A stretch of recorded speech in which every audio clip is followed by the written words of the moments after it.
لمحة ونفس لا إله إلا الله محمد رسول الله في كل لمحة ونفس لا إله إلا الله محمد رسول الله في كل لمحة ونفس لا إله إلا الله محمد رسول الله في كل لمحة ونفس لا إله إلا الله محمد رسول الله في كل لمحة ونفس لا إله إلا الله محمد رسول الله في كل لمحة ونفس لا إله إلا الله محمد رسول الله في كل لمحة ونفس لا إله إلا الله محمد رسول الله في كل لمحة ونفس لا إله إلا الله محمد رسول الله في كل لمحة ونفس لا إله إلا الله محمد رسول الله في كل لمحة ونفس اللهم صل على سيدنا محمد اللهم صل عليه وسلم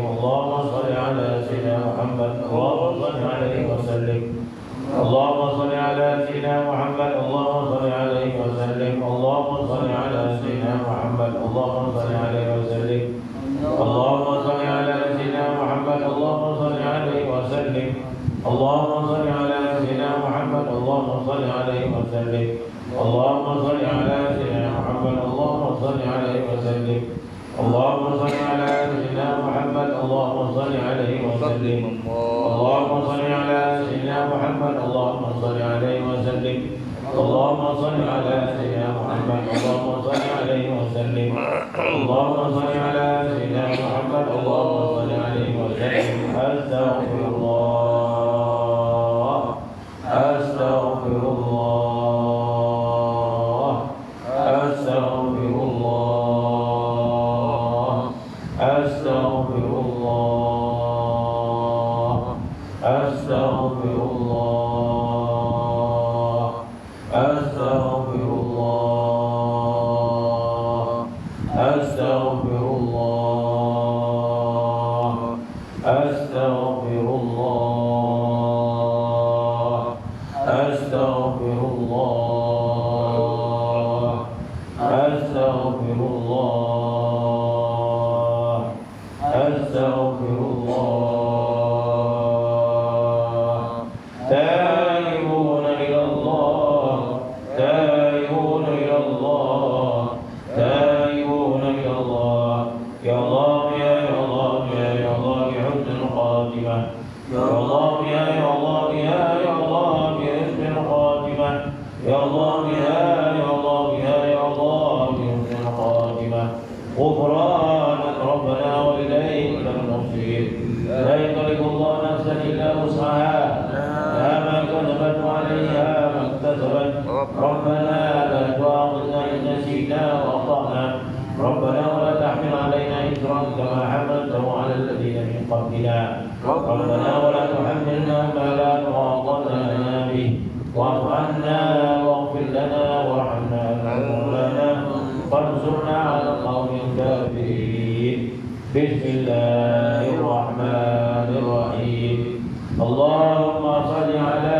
من منه انشقت الأسرار وانفلقت الأنوار وفيه التقت الحقائق وتنزلت علوم آدم وأعجز الخلائق وله تضاءلت الخمور فلم يدركه منا سابق ولا لاحق فرياض الملكوت بزهر جماله مونقة وحياة الجبروت بفيض أنواره متدفقة ولا شيء إلا وهو به منوط إذ لولا الواسطة لذهب كما قيل الموصول صلاة تليق بك منك إليه كما هو أهله.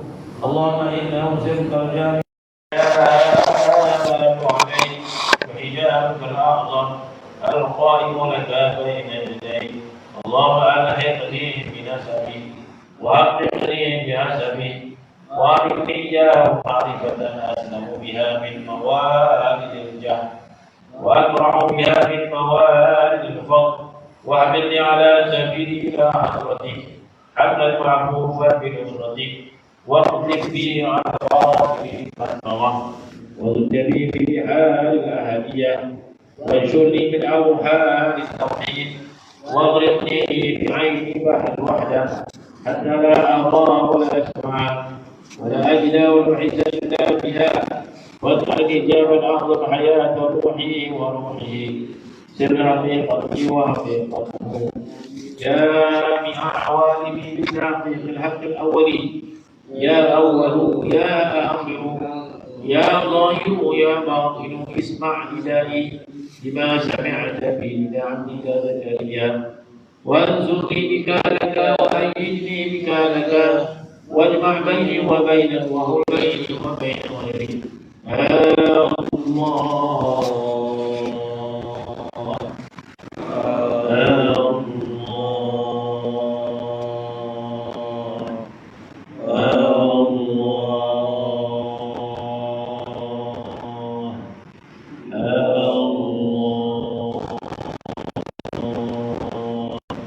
إن في قرآنك ربك إلى معاد ربنا آتنا منك رحمة وهيئ لنا من أمرنا رشدا ربنا آتنا منك رحمة وهيئ لنا من أمرنا رشدا ربنا آتنا منك رحمة وهيئ لنا من أمرنا رشدا إن الله وملائكته يصلون على النبي يا أيها الذين آمنوا صلوا عليه وسلموا تسليما صلوات الله وسلامه وتحياته ورحمته وبركاته على سيدنا محمد عبدك ونبيك ورسولك النبي الأمي وعلى آله وصحبه عدد الشفع والوتر وعدد كلمات ربنا التامات المباركات سبحان ربك رب العزة عما يصفون وسلام على المرسلين الحمد لله رب العالمين.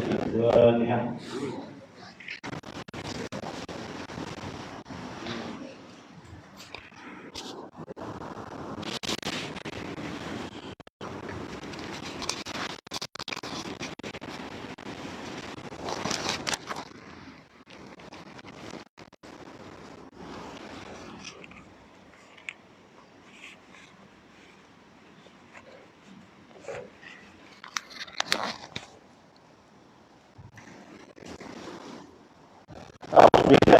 Bismillahirrahmanirrahim. Bismillahirrahmanirrahim.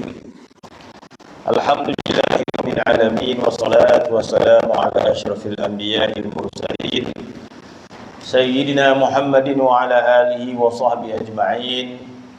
Rabbi shrah li sadri wa yassir li amri wahlul 'uqdatam min lisani yafqahu qawli. Allahumma zidna ilman wa fahman wa alhiqna bis-shalihin. Amin ya rabbal alamin. Samuan kita hikam muka surat 40.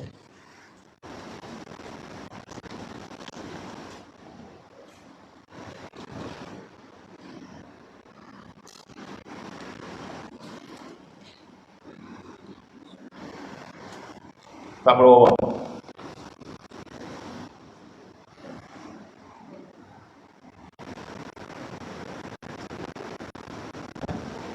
Bawah 49.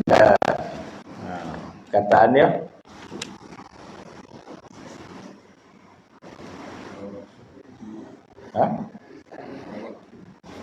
sebenarnya dah. Dan daripada sebesar-besar jahat. Qala al-mu'allif rahimahullah wa nafa'ana bi'ulum fid dharain amin.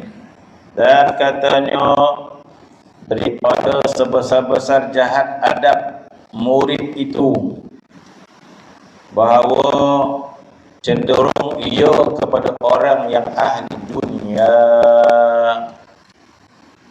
dan hampir ia kepadanya, dan bersahabat ia dengan dia. Jadi kita masih lagi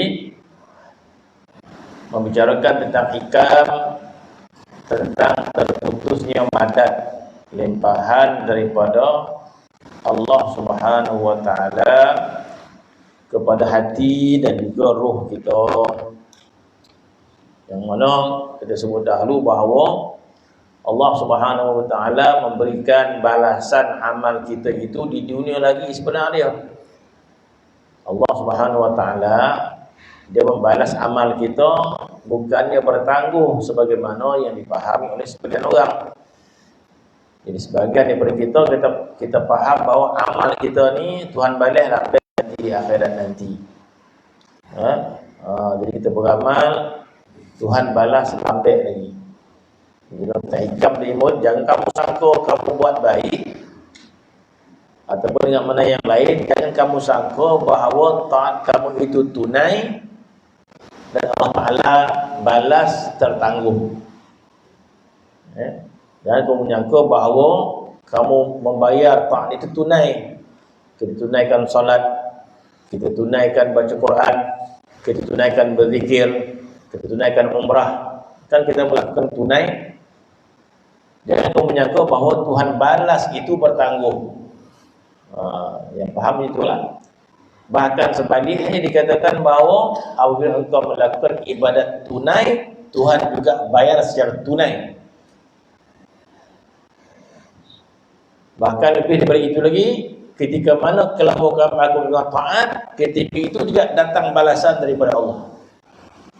Atau dengan mana yang lain, ketika mana kita melakukan ibadat, ketika itu juga Allah Ta'ala balas. Jadi balasan Allah Subhanahu wa taala di atas ketaatan kita berbentuk rohaniyah, berbentuk kerohanian, berbentuk maknawi, bukan balasan berbentuk nampak duit selopuk jatuh. Kita Tuhan balas ni macam tu kita faham. Bagilah duit, bagilah wato. Tapi balasan itu berbentuk kerohanian. Dengan kata lain, setiap kali kita melakukan ibadat, cukup syarat dia, maka Allah Ta'ala berikan kesan ibadat ketika itu juga. Jadi tanda ibadat kita diterima atau tidak, kita melihat kesan ibadat yang kita lakukan. Nak tahu ibadat kita diterima sempurna atau tidak oleh Allah Subhanahu wa taala, tengok kesan ibadat kita tu. Allah Subhanahu wa taala telah menceritakan di antara kesan ibadat apa? Di antara kesan ibadat mendatangkan ketenangan jiwa. Ala bi dzikrillahi tatma'innul qulub, kata Allah Taala. Ala bi dzikrillahi tatma'innul qulub. Ketahuilah dengan berzikir itu mendatangkan ketenangan. Jadi ketenangan itu semua bagi Allah Ta'ala yang bagi, bukan boleh nak buat ketenangan tu. Jadi bila kita berzikir, Tuhan limpahkan ketenangan. Kita berzikir, Tuhan limpahkan ketenangan. Kita ke manakah kita dapat ketenangan zikir? Ketika berzikir lah. Takkan orang berzikir, masa zikir tak ada, dah balik kampung rasa. Ketika zikir itu kita merasakan ketenangan. Ketika berzikir itu kita merasakan kerehatan. Ketika zikirlah kita merasakan kebahagiaan dan sebagainya, mengikut qadar adab kita dalam berzikir. Ada orang berzikir tidak merasakan ketenangan. Jadi salah siapa? Salah Allah atau salah dia? Tak ada pun tenang kita orang tu. Allah Ta'ala kata berzikir dapat ketenangan. Tak ada pun minum teh lagi tenang maksudnya. Jomlah minum teh. Tenang rasa. Bagilah ambil ketenangan situ. Allah Ta'ala mengatakan berzikir minta ketenangan. Berzikir ni dekat surau, berzikir ni di masjid, seluruh kumpulan, dekat mana kita amal ibadat, dekat surau, dekat masjid. Tiba-tiba bila kita pergi, tak tenang pun Ustaz. Merasah itu masjid ni. Tapi jumlah minum teh. Teh jadi kan. Jadi maksud kita tidak memahami makna ketenangan ibadat. Kita menyangka ketenangan itu ada pada nafsu syahwat kita. Kita rasa macam tu. Tenang itu ada pada makan, tenang itu pada di dunia. Itu sangkaan yang tak betul. Jadi bukan salah Allah Subhanahu Wa Taala, salah di kita sebab tidak memenuhi syarat beramal ibadat itu. Maka merasai tenang itu adalah sebahagian daripada madat. Merasai tenang itu sebahagian madat. Madat maksud lempahan daripada Allah. Rasa tenang tu mana datang dia? Kamu tidak boleh. Lempahan daripada Allah. Dalam Quran Allah Ta'ala sebut apa? Allah Ta'ala menurunkan ketenangan. Anzalas sakinah. Allah Ta'ala turunkan sakinah. Mana Allah Ta'ala yang beri. Allah Ta'ala turunkan sakinah. Bila baca Quran, Allah Ta'ala turunkan sakinah. Jadi Allah Subhanahu melimpahkan rasa ketenangan. Jadi setiap bentuk sesuatu yang kita dapat bentuk kerohanian, maka kita boleh madat, limpahan daripada Allah Subhanahu Wa Taala kepada ruh kita. Ya. Jadi limpahan Allah Subhanahu Wa Taala itu tidak terhad sebenarnya. Bukan sekadar mendapat limpahan ketenangan. Ada orang mendapat limpahan kelazatan, limpahan kemanisan ibadat, limpahan kebahagiaan. Merasa sangat bahagia, merasa sangat lazat dengan ibadat tersebut. Maka semua itu nama dia limpahan. Maka limpahan-limpahan kepada kerohanian itu bermaksud semua itu adalah berdasarkan pengalaman kita. Semua itu berdasarkan pengalaman. Maknanya kalau kita tanya diri kita sendiri, pernah tak kita mengalami rasa tenang berzikir? Entah tak pernah lah kan soalan. Pahit dia so. Padahal kita belum pernah mengalami pengalaman. Adalah benda tak betul kita kata. Oh ya pernah rasanya rasa tenang, lepas hilang dia kali. Bermaksud Allah Ta'ala tarik limpahan ketenangan itu. Ada orang bukan sekadar merasa ketenangan, merasa kelazatan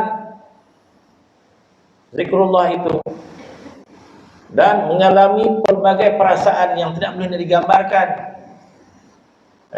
Ada orang merasa rasa cinta yang amat sangat. Ada orang merasai begitu bahagia bila berzikir kepada Allah Subhanahu Wa Taala, sehingga mengalirkan air mata ketika mana menyebut nama Allah Subhanahu Wa Taala. Jadi air mata itu air mata kebahagiaan nama dia. Ya, air mata kebahagiaan nama dia. Itu juga merupakan limpahan daripada Allah Subhanahu Wa Taala. Bahagia rasanya. Berzikir pada Allah Subhanahu Wa Taala. Itu namanya limpahan-limpahan daripada Allah Subhanahu Wa Taala yang tidak terhad limpahan tersebut. Tidak terhad limpahan tersebut. Jadi semakin kita bersungguh, ikhlas, istiqamah, maka Allah Subhanahu Wa Taala mencurahkan berbagai limpahan, namanya madat. Maka terkadang Tuhan tarik limpahan itu dengan pelbagai sebab dan alasan. Di antara dia adab, adab dengan Allah, adab dengan Rasulullah dan sebagainya. Maka di antaranya adab tidak beradab gitu. Tidak beradab kita dengan guru kita, tidak beradab kita dengan Rasulullah, tidak beradab kita dengan ibadat kita. Maka Allah Ta'ala tarik balik rasa kemanisan, rasa ketenangan dan sebagainya.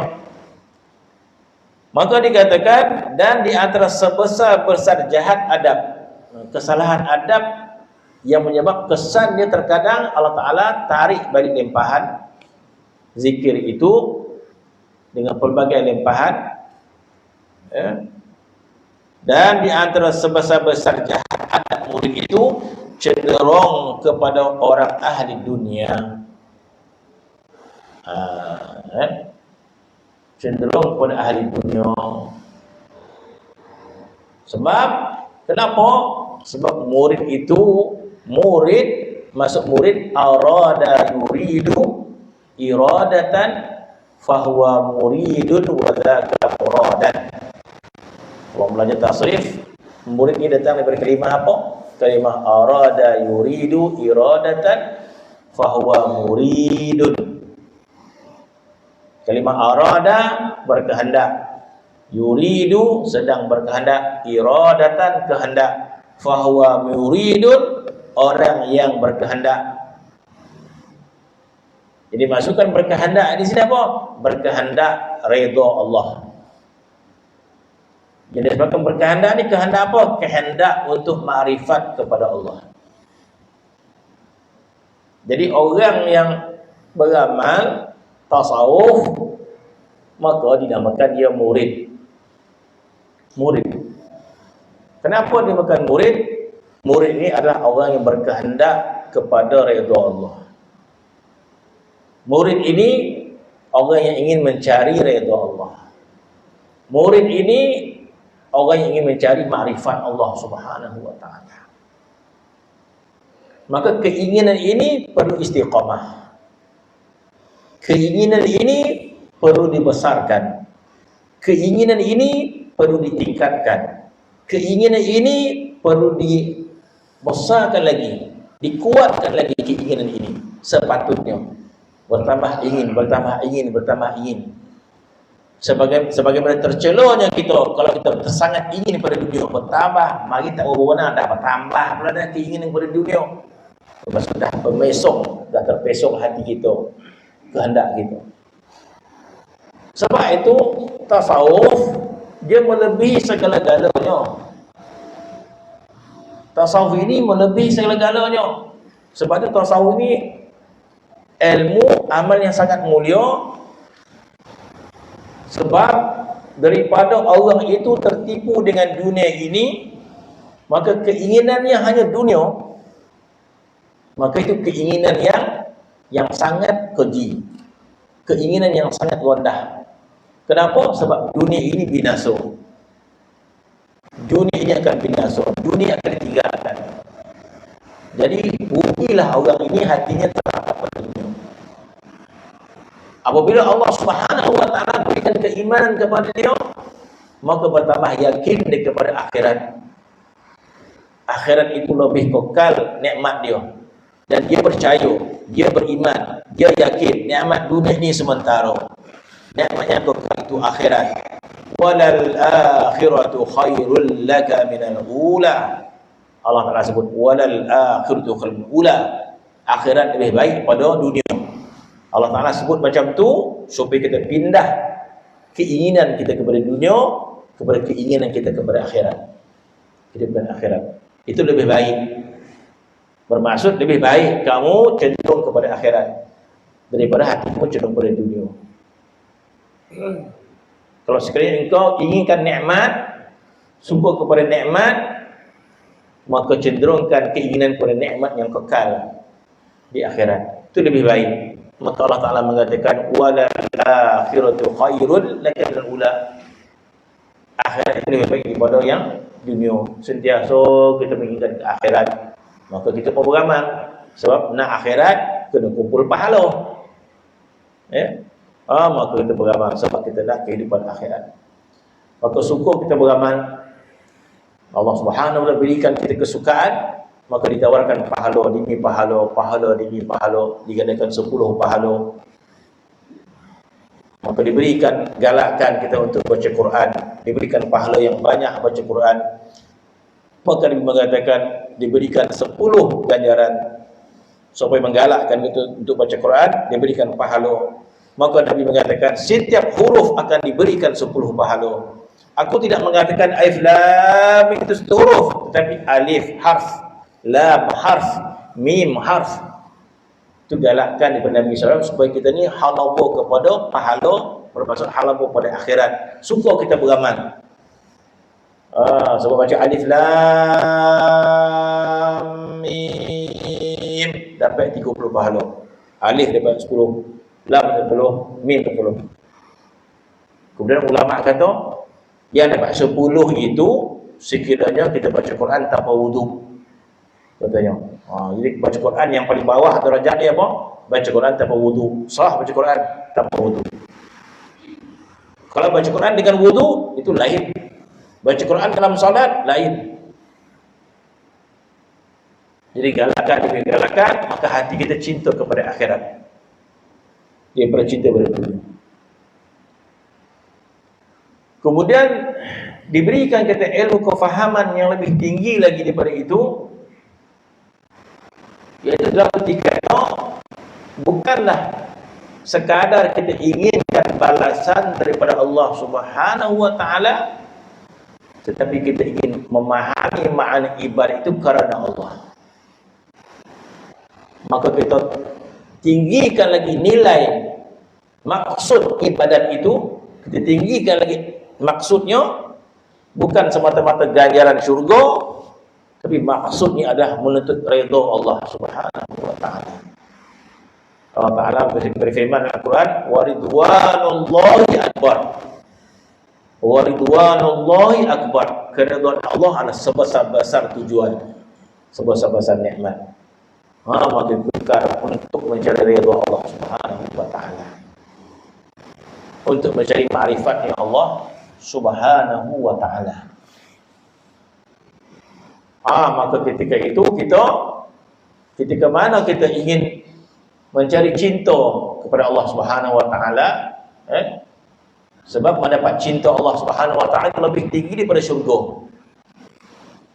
Lebih tinggi daripada syurga. Sebab kalau itu mencintai syurga, maka ketika mana baca nikmat syurga, masya-Allah, terasa keinginan kita kepada nikmat syurga. Tetapi apabila orang itu mencapai makrifat kepada Allah Subhanahu wa taala tanpa teringat kepada syurga, sekadar ingat kepada Allah, mendatangkan kebahagiaan. Termasuk ketika itu hati kita makrifat kepada Allah Subhanahu wa taala. Sekadar kita menyebut nama Allah Subhanahu wa taala, kita rasa bahagia. Maka itu namanya makrifat kepada Allah Subhanahu wa taala.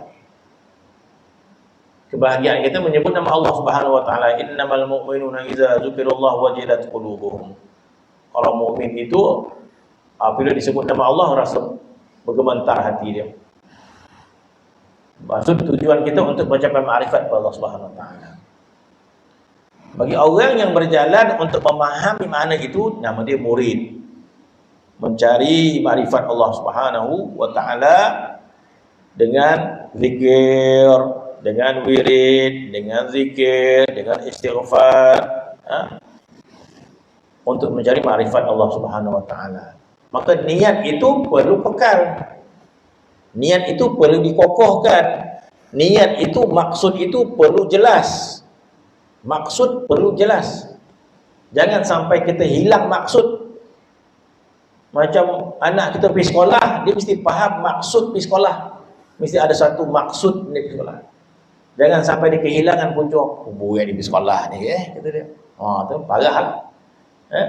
Gitu juga dengan ilmu tasawuf. Jangan hilang maksud. Sebab dia kata, buat ni baik apa ni, tak dapat apa pun, bermaksud dia kehilangan maksud. Orang kehilangan maksud akan lemah dalam perjalanan dia. Orang berniaga, kita berniaga. Contoh. Tak ada guna hidup mati. Orang berniaga, kita berniaga.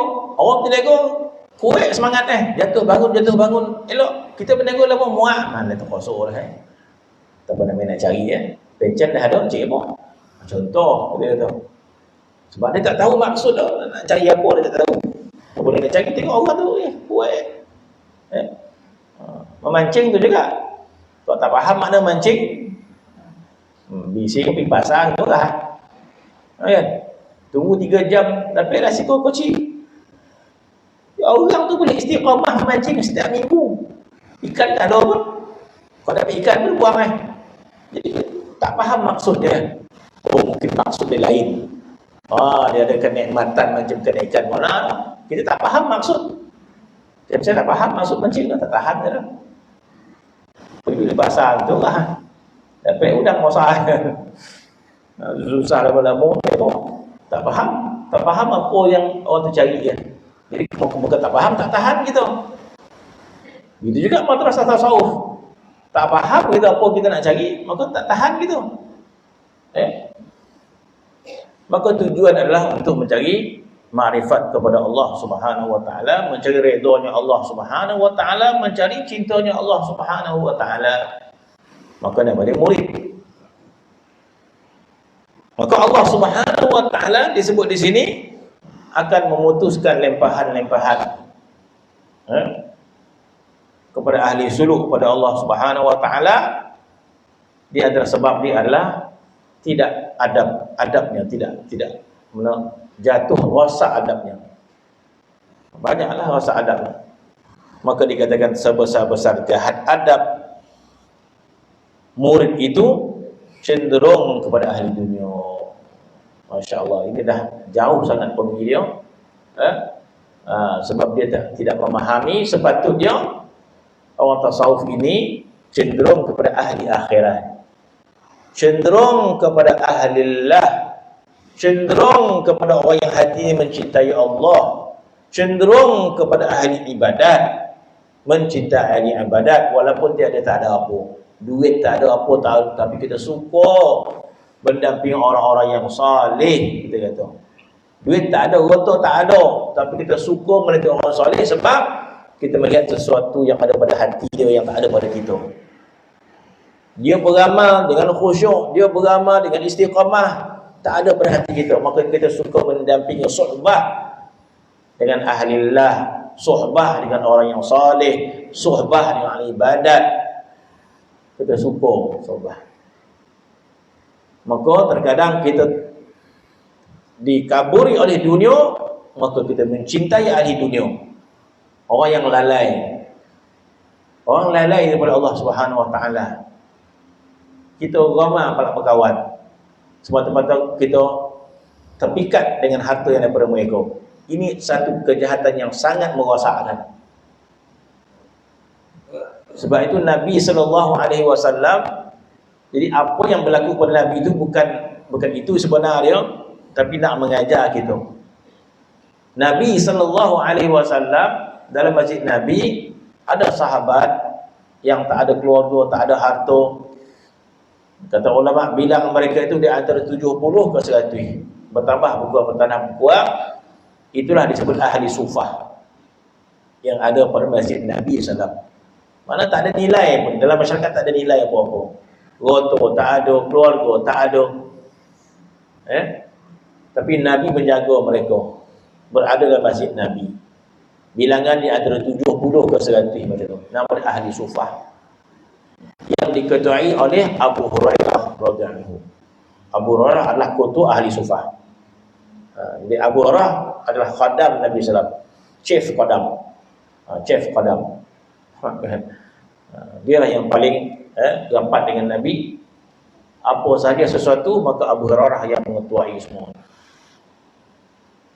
Jadi makannya mereka, bila Nabi ada makanan, makanlah mereka. Bila tak ada, puasalah sama-sama. Ahli sufah. Dan Nabi hidup dengan mereka.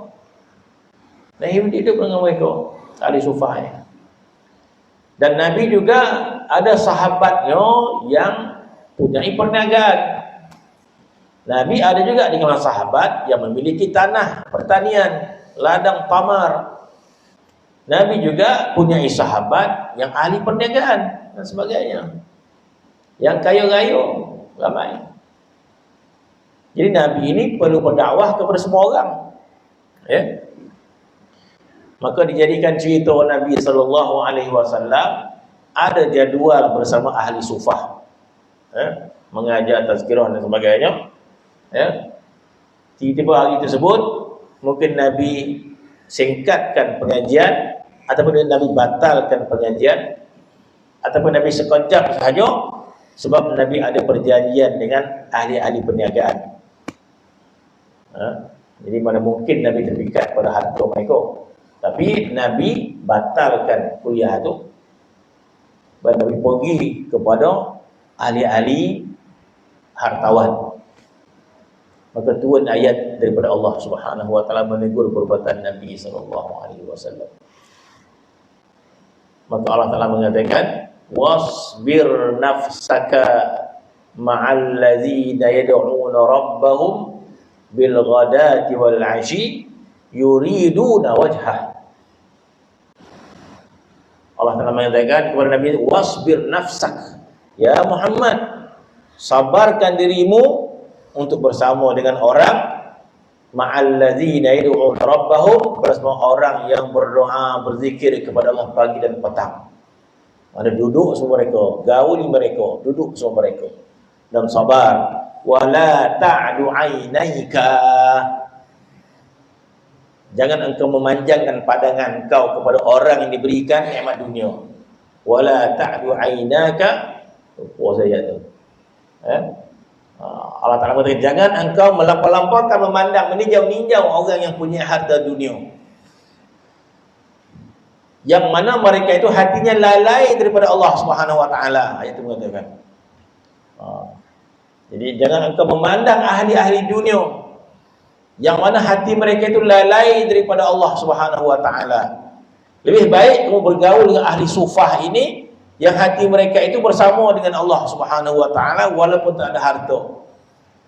Jangan engkau memandang-mandang orang yang lain yang punya harta sedangkan hati mereka itu lalai daripada Allah Subhanahu wa taala. Jadi ulama mengatakan bukan maksud Nabi menginginkan harta, tak. Ayat itu ditujukan kepada kita ini.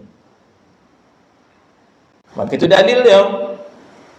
Maka dalil itu boleh diletakkan kepada seorang murid yang ingin mencari keredaan Allah Subhanahu wa taala.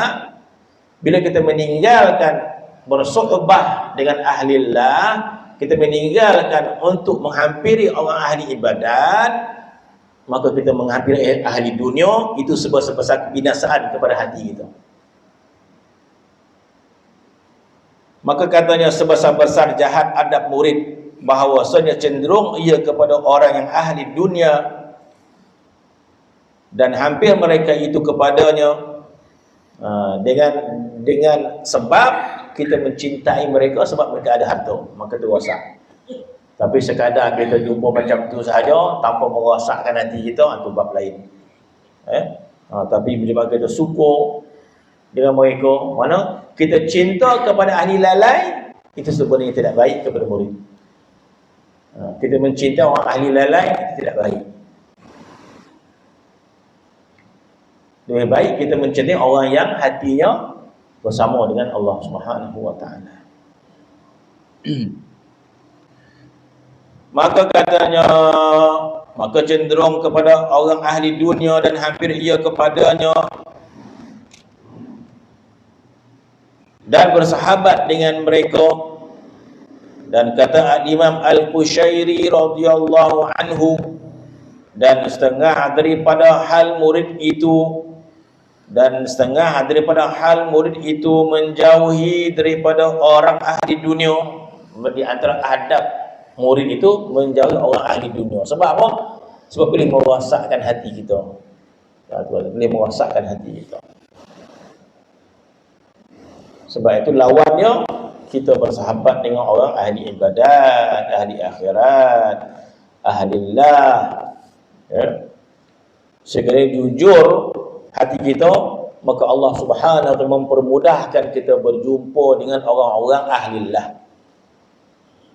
Jika sekiranya kita tidak jujur untuk mencari makrifat Allah Subhanahu wa taala, maka Allah Taala cenderungkan kita bertemu dengan ahli-ahli dunia, kita kata.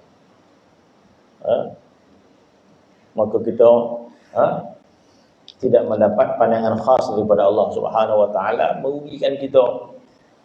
Dan sekiranya Allah Subhanahu wa taala nak kebaikan kepada kita, maka dilorong kita untuk bersuhbah, bergaul dengan ahlillah, untuk mendapat keberkatan daripada mereka.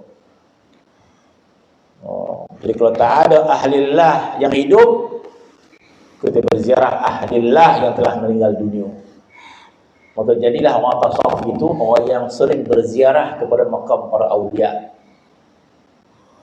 Penting berziarah kepada makam awliya. Dan berziarah kubur itu disyariatkan oleh Nabi SAW pada syariat yang zahir dia. Disyariatkan dan digalakkan oleh Nabi SAW. Inni qad nahaitukum an ziyaratil qubur ala fazuruha. Nabi bersabda, inni qad nahaitukum an ziyaratil qubur. Dulu masa zaman awal-awal Islam, aku tegah orang ziarah kubur dengan berbagai alasan, dengan sebab ketika itu manusia baru bebas dari menyembah berhala, maka dilarang pergi ziarah kubur-kubur. Maka Nabi katakan, inni qad nahaitukum an ziyaratil qubur. Dulu awal Islam aku larang kamu pergi ke kubur-kubur. Ala fazuruha. Ketahuilah sekarang ni pergilah ziarah. Nabi itu umum ziarah kubur ini. Dan berziarah kubur tetap mendapat kebaikan. Bahkan ada ulama besar di Al-Azhar, dia kata ziarah kubur ini ada dua faedah. Sekiranya kita ziarah kubur awam-awam, kita ziarah mak ayah kita, maka faedah dia kita boleh menolong mereka dengan sedekahkan Fatihah, sedekahkan Yasin, dan pahala itu sampai kepada Allah. Kita dapat faedah, kita juga dapat pahala. Dapat pahala tak kita sedekah Fatihah, dapat pahala sebab kita bantu dia. Dan sekiranya kita ziarah kepada makam para awliya ilah salihin, kita pula dapat faedah daripada sahibul kubur itu, mendapat keberkatan dan sebagainya. Maka katanya, dan kata Imam Qushairi radhiyallahu anhu, dan setengah daripada hal murid itu menjauhi daripada orang yang ahli dunia, bahwasanya bersahabat dengan mereka itu adalah racun yang membunuh hati kita. Sebab bersahabat dengan orang lalai, maka lalai juga hati kita. Maka tertutup hati kita untuk memahami, untuk mencapai makrifat kepada Allah Subhanahu wa taala. Sebab hati kita lalai. Maka itu adalah racun yang membunuh. Kerana bahawasanya mereka itu tiada memberi manfaat padanya, dan jadi kurang ia dengan sebab mereka itu. Bertambah kurang hati kita, bertambah kurang nilai hati kita bila kita bersahabat orang lain. Ayat Quran dah ribut tadi. Allah Ta'ala mengatakan, dan jangan engkau bergaul dengan mereka yang lalai hatinya daripada mengingati Allah Subhanahu wa taala.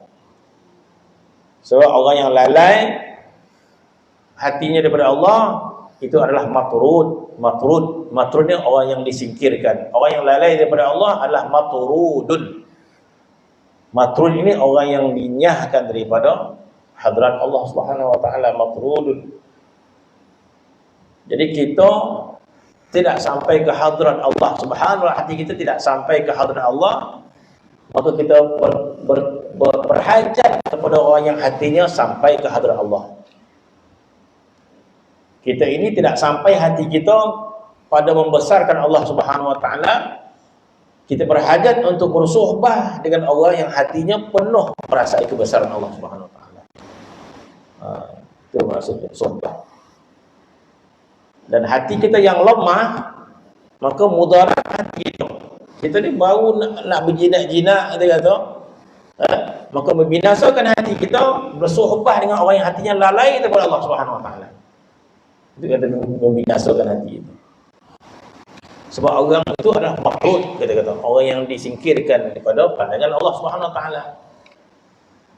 Sebab orang yang lalai adalah orang yang disingkirkan daripada dipandang oleh Allah Subhanahu wa taala. Maka itu memberikan mudarat, kata Allah Subhanahu wa taala. Racun membunuh, bahawasanya mereka itu tidak memberi manfaat. Tak ada beri manfaat pada hati kita. Dan menjadi kurang ia dengan sebab mereka itu. Dan firman Allah Subhanahu wa taala, dan jangan engkau taat kepada orang yang lupa hatinya daripada menyebut kami. Apa ayatnya? Apa dah? Allah Ta'ala sebut Quran, jangan engkau taat kepada orang yang hatinya lupa daripada Allah SWT. Bukan orang kafir ya, bukan orang kafir tak. Orang mukmin, orang Islam, tapi hatinya lalai. Jangan engkau taat kepada orang yang lupa hatinya daripada menyebut kami, dan kepada orang yang mengikut hawa nafsunya, wattaba hawa wa kana amruhu furuta. Lupa ya dah. Kejap tengok ya. Saya ingat tak? Kita tak hafal Quran ni.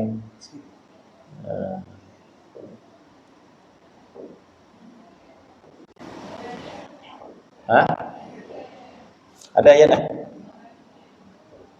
Mana tu?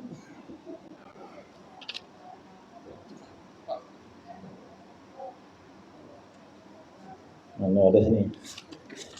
Dalam kitab ni tu.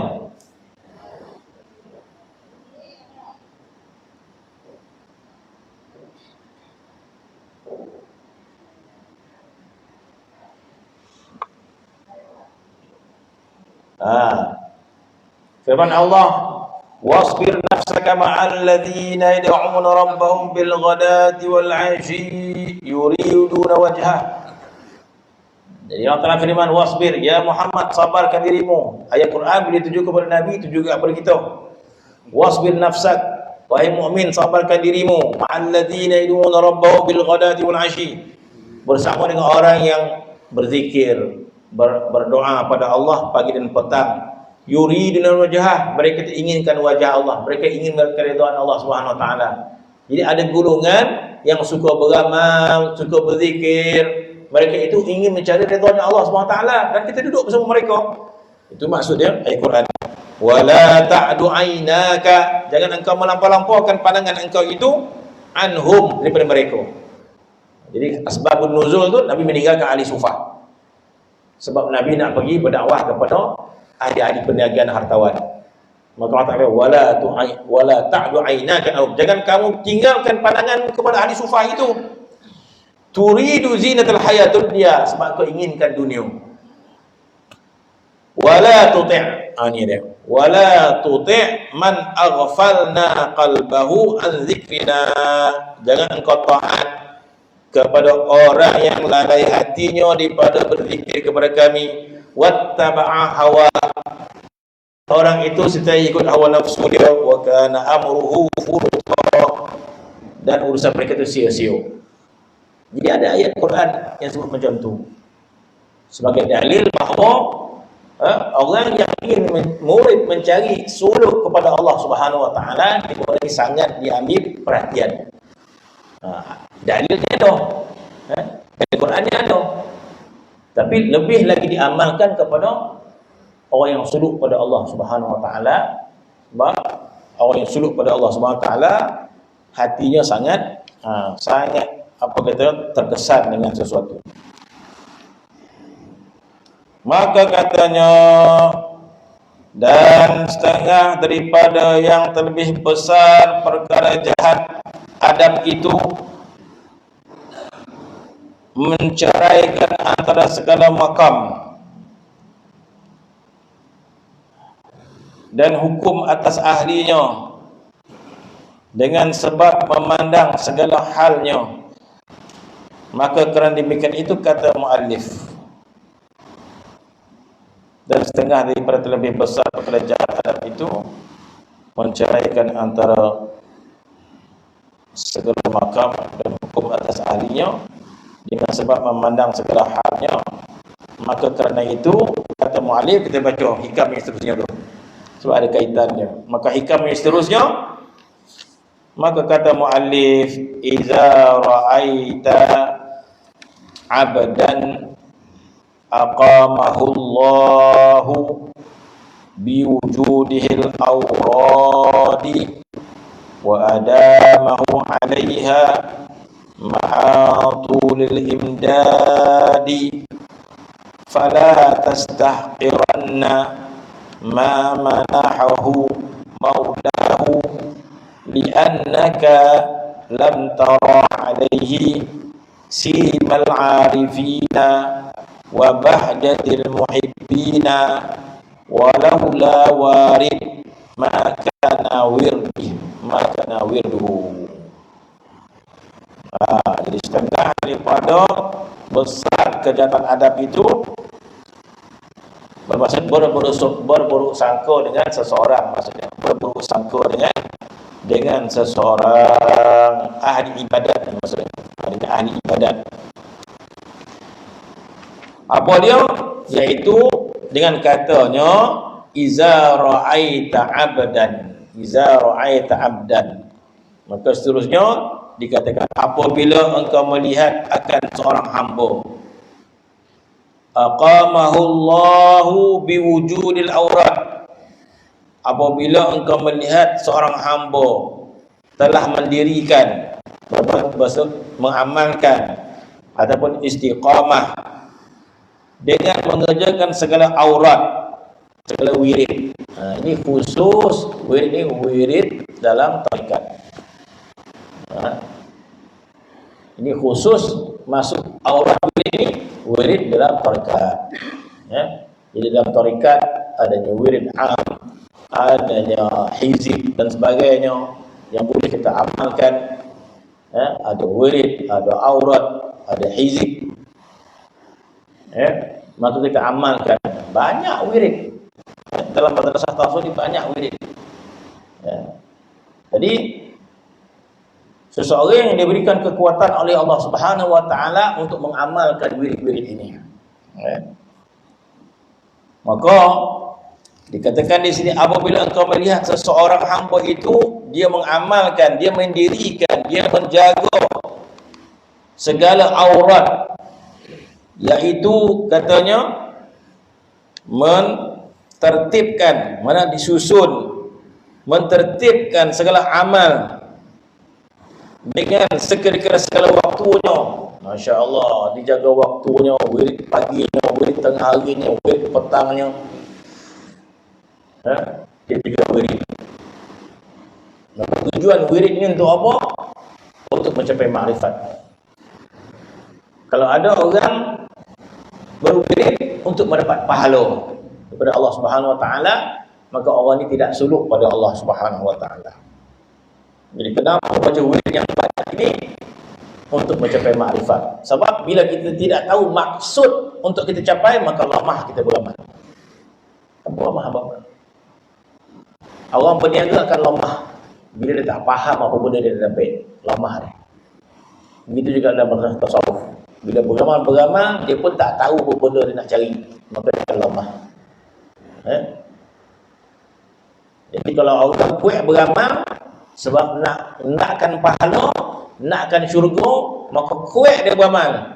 Bagi orang ni, tapi maksudnya tidak begitu tinggi nilai dia.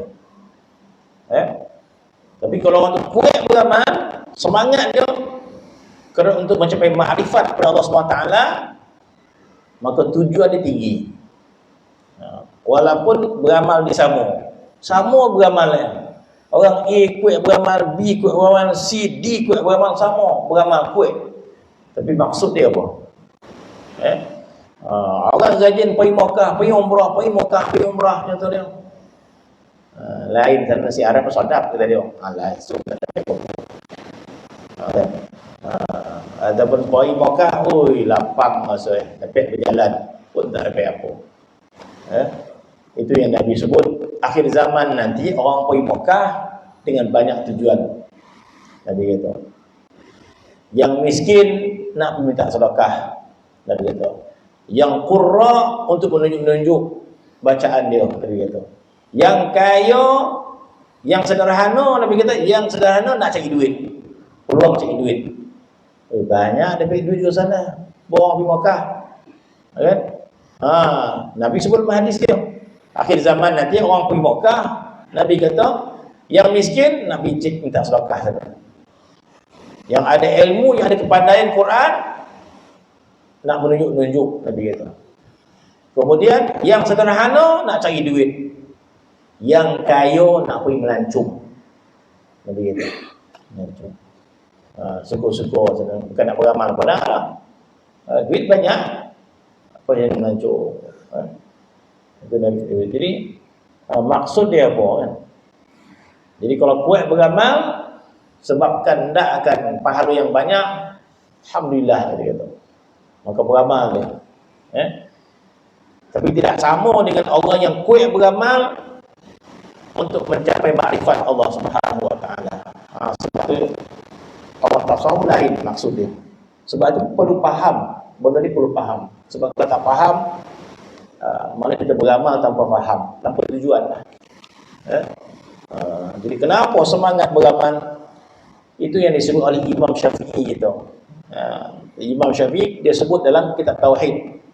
Kuat beramal Imam Syafi'i ini. Dia kuat beramal. Dia beramal kenapa? Kalau aku beramal kerana syurga, kata Imam Syafi'i, maka aku tak kuat beramal. Tak beramal aku, kata Imam Syafi'i. Kalau aku beramal ini terdapat syurga, tak beramal aku. Aku beramal ini kerana dalam syurga itu adanya balasan bertemu dengan Allah Subhanahu wa taala, kata Imam Syafi'i. Jadi bermaksud amalnya itu untuk bertemu dengan Allah Subhanahu wa taala. Amalnya untuk makrifat kepada Allah Subhanahu wa taala. Jadi mudah-mudahan Allah Subhanahu wa taala memberikan kita faham makna ini. Jadi kita beramal untuk mencapai makrifat kepada Allah Subhanahu wa taala. Maka katanya apabila engkau melihat seseorang yang mendirikan, yang istiqamah, yang mengamalkan segala wirid aurat, mentertibkan segala amal dengan sekira-kira segala waktunya dan segala halnya, dan mengekalkan Allah akan dia atasnya. Mana dia rajin beramal istiqamah, serta berlanjutan segala tolong ke tulang, berlanjutan segala ada banyak ma'tul imdad. Imdad tu dia tolong. Elok saya terjemah sendirilah. Ma'tul imdad, berlanjutan. Imdad kita dah terjemah, imdad ini limpahan daripada Allah Subhanahu wa taala, ataupun dengan makna yang lain bermaksud sekiranya engkau melihat orang itu istiqamah dalam beramal, tapi kamu tidak nampak faedah daripada amal itu, tak nampak kesan daripada amal, tidak nampak pun lempahan madat orang tu dapat, cuma dia istiqamah saja, kita tak nampak pun hal ahwal dia meningkat. Kalau menjelah, kita tak nampak pun hal dia meningkat. Sebab orang makrifat ni mungkin boleh nampak hal dia. Orang ahli mahabbah kepada Allah Ta'ala ni mungkin kita boleh nampak hal dia berubah. Orang yang mencintai Allah mungkin kita boleh nampak hal dia berubah. Itu maksud dia. Tetapi orang ni tak nampak. Cuma yang kita nampak dia beramal istiqamah dalam keadaan lempahan Tuhan itu tak nampak dia. Tak nampak dia ada kelazatan ibadat, tak nampak dia berkeseronokan amal ibadat dan sebagainya. Tak nampak pun dia merasai lazat ibadat. Cuba yang kita nampak dia istiqamah beramal. Itu maksud dia. Dalam keadaan kau melihat dia, maka katanya fala tastahqiranna. Jangan engkau rendahkan orang ni. Jangan pandang rendah pada orang. Jangan pandang rendah pada dia. Walaupun dia tidak mendapat yang dinamakan lempahan madat dan sebagainya, cuma dia istiqamah saja dalam beramal, maka katanya fala tastahqiranna. Jangan engkau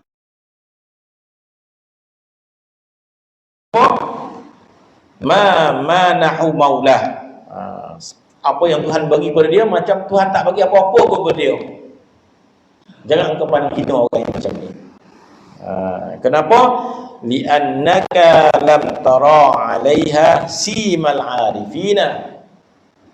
Sebab kamu tak nampak tanda-tanda orang yang kenal Tuhan, katanya. Kamu tak, sebab itu kita sebenarnya tak tahu, tak nampak pun tanda-tanda apa, tanda-tanda orang yang makrifat pada Allah Subhanahu Wa Taala. Tak nampak tanda-tanda apa. Maka jangan menghinanya. Li'annaka lam tara arisimal arifina, kerana engkau tidak nampak lagi tanda-tanda orang yang arif. Wa bahjatal muhibbina, kamu tak nampak bahjah orang yang muhibbin. Jadi orang yang mencinta Allah Ta'ala ni ada bahjah. Bahjah ada nur, bahjah ada cahaya. Jadi kalau kita tak nampak bahjah kepada orang yang muhibbin, maka jangan pandang rendah. Falaula warid ma kana wirid. Kalaulah tidak ada warid, maka tidak adalah wirid. Bermaksud jangan kita rendahkan amal wirid itu.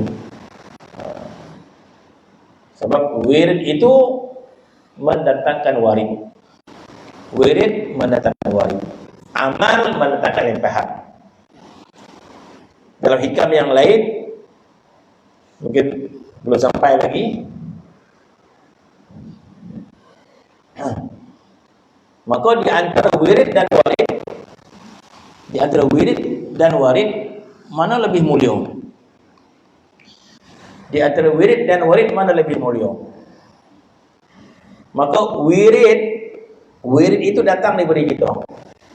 Bermaksud kita beramal, kita berzikir, kita baca wirid, kita baca hizib, itu wirid nama dia. Apa maksud wirid?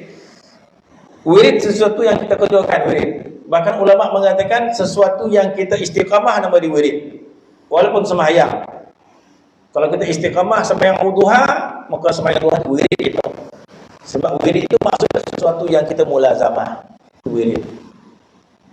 Jadi wirid ini apa? Wirid ini adalah sesuatu yang kita lakukan nama dia wirid. Apa maksud warid? Warid sesuatu yang datang daripada Allah Subhanahu Wa Taala, itu daripada warid. Sesuatu yang datang daripada Allah berbentuk rasa tenang, rasa bahagia, rasa lazat, rasa kemanisan, itu daripada warid daripada Allah Subhanahu. Warid, limpahan. Wirid adalah amal kita, beramal. Ataupun dimaksudkan wirid ini adalah taklif. Wirid ini adalah taklif. Wirid ini adalah syariat yang Tuhan perintahkan kepada kita. Sebab zikir itu merupakan syariat yang diperintahkan oleh Allah Subhanahu Wa Taala. Allah Taala kata fadhkuruni uzkurullaha dzikran katsira. Wahai manusia, wahai mukmin, berzikirlah kepada Allah. Fadhkuruni, berzikirlah kepada aku. Jadi perintah itu adalah taklif. Jadi bila kita berwirid, bermaksud kita melakukan taklif yang sunat. Ataupun menurut ilmu tasawuf, wirid itu menjadi wajib. Sebab wirid itu untuk membersihkan hati kita. Maka bertukar sunat, bertukar jadi wajib. Asal wirid adalah sunat. Tetapi apabila tujuan wirid untuk membersihkan hati kita, maka sunat bertukar jadi wajib. Maka tetap dia syariat dan tetap dia taklif. Maka wirid adalah taklif. Warid adalah pemberian daripada Allah Subhanahu Wa Taala. Maka ada hikam yang lain menyebut jangan, bermaksud mana lebih mulia, wirid ke ataupun warid? Tapi yang jawab ya, wirid ni yang kita amalkan. Betul, la ilaha illallah, la ilaha, itu wirid yang kita amalkan. Warid limpahan daripada zikir itu. Diberikan ketenangan, diberikan ma'rifat, diberikan rasa kemanisan dan sebagainya. Ya. Jadi maksud kalau kita beramal banyak, tak ada dapat apa-apa pun, malah tak ada faedah. Daripada wirid yang kita buat, tak ada faedah. Tak ada faedah, tidak mendapat faedah daripada zikir itu. Tapi kalau boleh berzikir, dapat ketenangan, maka kita dapat apa yang dijanjikan oleh Allah Subhanahu Wa Taala, ala berzikrillah tatma'innul qulub. Maka setiap datang itu nama dia warid. Maka mana lebih mulia di antara warid dan wirid? Sudah pastilah warid lebih besar daripada wirid. Sebab warid itu datang daripada Allah Subhanahu wa taala. Wirid itu datang daripada kita. Wirid itu datang daripada kita yang penuh kekurangan ini. Wirid itu datang daripada lidah kita yang banyak kelalaian hati kita ini. Maka wirid itu nilai dia rendah. Warid itu lebih besar nilai dia pada satu sudut. Dan kata ulama, wirid itu hanya ada di dunia sahaja, tidak ada di akhirat. Wirid hanya ada di sampai pukul 9 pula malam ni. Wirid itu hanya ada di dunia sahaja, tidak ada di akhirat wirid. Apa maksud wirid ada di dunia tak ada akhirat? Di akhirat tak ada zikir, di akhirat dalam syurga tak ada tasbih, dalam akhirat tak ada tasbih, di akhirat tak ada zikir, bahkan penghuni syurga berzikir pada Allah Subhanahu wa taala. Penghuni syurga itu bertasbih sentiasa pada Allah Subhanahu wa taala. Apa yang dimaksudkan bahawa dalam syurga tidak ada zikir, zikir hanya ada di dunia sahaja, bermaksud taklif zikir itu di dunia sahaja. Tidak ada taklif dalam syurga, tak ada taklif. Taklif itu di dunia sahaja. Maka kata ulama, betapa mulianya wirid ini. Walaupun kita berwirid tidak mendapat faedah daripada wirid. Tak ada rasa ketenangan yang melampau, tak ada rasa tak ada pak warid apa-apa. Hendaklah kita tahu bahawa setiap wirid kita sangat bernilai. Kenapa? Sebab wirid ini hanya ada di dunia sahaja. Di akhirat tidak ada. Apa maksud wirid ada di dunia? Taklif ini hanya di dunia sahaja. Taklif. Apa maksud taklif? Taklif ni Allah Ta'ala beratkan kita. Kan boleh berzikir. Kan senang nak mujuk orang datang berzikir. Dia berat.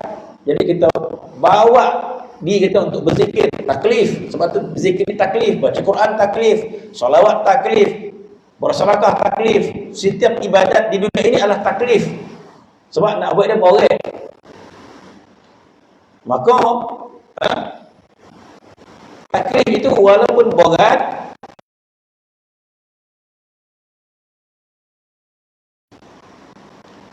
bersama dengan taklif adanya tasyrif. Bersama dengan boraknya sembahyang, boraknya berzikir. Nak tahu borak tak buat berzikir? Cuba berzikir sejuta. Tak lalap. Borak tak? Borak. Tak borak berzikir. Cuba berzikir 10,000. Kau tak lalap. Borak. Malaikat berhenti tak berzikir? Malaikat tak berhenti berzikir. Pokok berhenti berzikir tak? Ulama kata pokok kalau berhenti berzikir mati dia. Dia tak berhenti berzikir. Kenapa? Tak borak. Dia berzikir tak borak. Jadi bila tak borak, tidak ada taklif. Malaikat susah tak berzikir. Tak berhenti berzikir pada Allah Subhanahu wa taala. Kita ada had dia. 100 boleh, 200 boleh, 300. Malam Jumaat ni 300 saya berzikir. Itu pun rasa banyak benar lah. 300 boleh. Sebab apa? Boleh bersama mulia. Sebab itu taklif tidak ada pada malaikat. Taklif tidak ada pokok. Mereka tidak merasai kemuliaan taklif. Dan taklif ini dengan arti kata kita berkhidmat pada Allah Subhanahu wa taala. Kita khidmat pada Allah. Taklif maksud kita khidmat pada Allah. Kita berkhidmat pada Allah. Umpama kita khidmat pada Allah seperti khadam raja khidmat kepada raja. Tolong buatkan air, tolong masakkan nasi, tolong bersihkan istana. Khidmat. Hamba istana dia khidmat.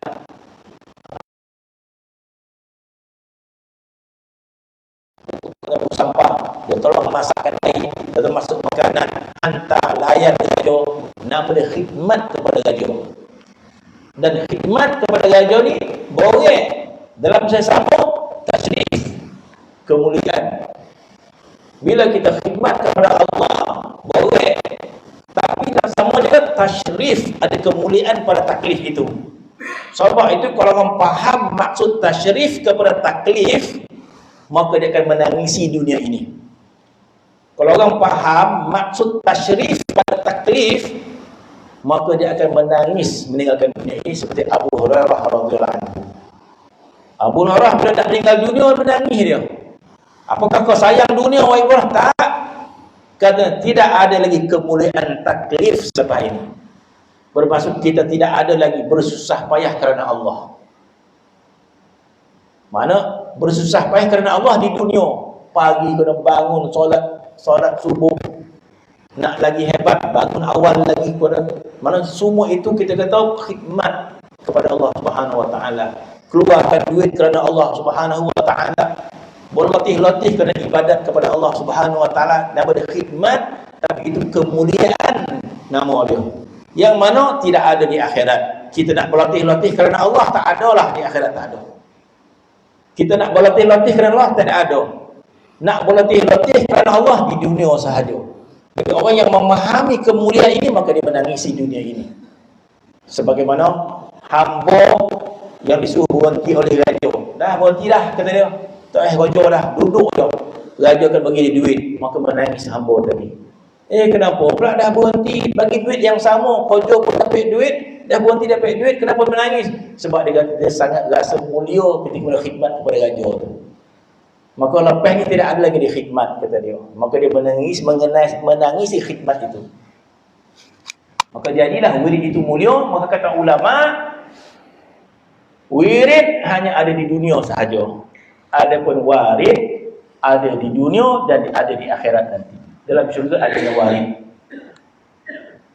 Sebagaimana di dunia ini, bila kita berzikir kepada Allah Subhanahu Wa Taala, maka Allah Taala berikan kemanisan, kelazatan.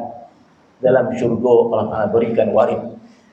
Dalam syurga juga ada nama kelazatan. Sebab dalam syurga manusia bertasbih kepada Allah, bukan sekadar tasbih, tapi mendapat limpahan warid daripada Allah Subhanahu Wa Taala. Sebab tasbih kita lazat, nikmat, menyebut nama Allah nikmat. Maka dalam syurga itu adanya warid. Tapi tidak ada taklif. Susah-susah beramal tak ada dalam syurga. Sebab syurga itu zikirnya dah jadi tabiat manusia dah. Nak susah-susah beramal di dunia. Jadi bagi orang faham maksudnya, maka sayang sangat untuk memberikan khidmat kita pada Allah Subhanahu Wa Taala. Susahlah kita kata. Elok kita nak melopong ya, nak baca WhatsApp ya, nak berzikir pula kita kata. Maka kita tolakkan, kita berzikir khidmat pada Allah Subhanahu Wa Taala. Baca Quran dan sebagainya. Apa lagi yang khidmat yang boleh-boleh. Ya mulal kita kata. Maka kita khidmat pada Allah sebab kita faham makna kemuliaan ibadat pada Allah Subhanahu Wa Taala yang tak ada dekat akhirat. Akhirat nanti semua Tuhan layan kita.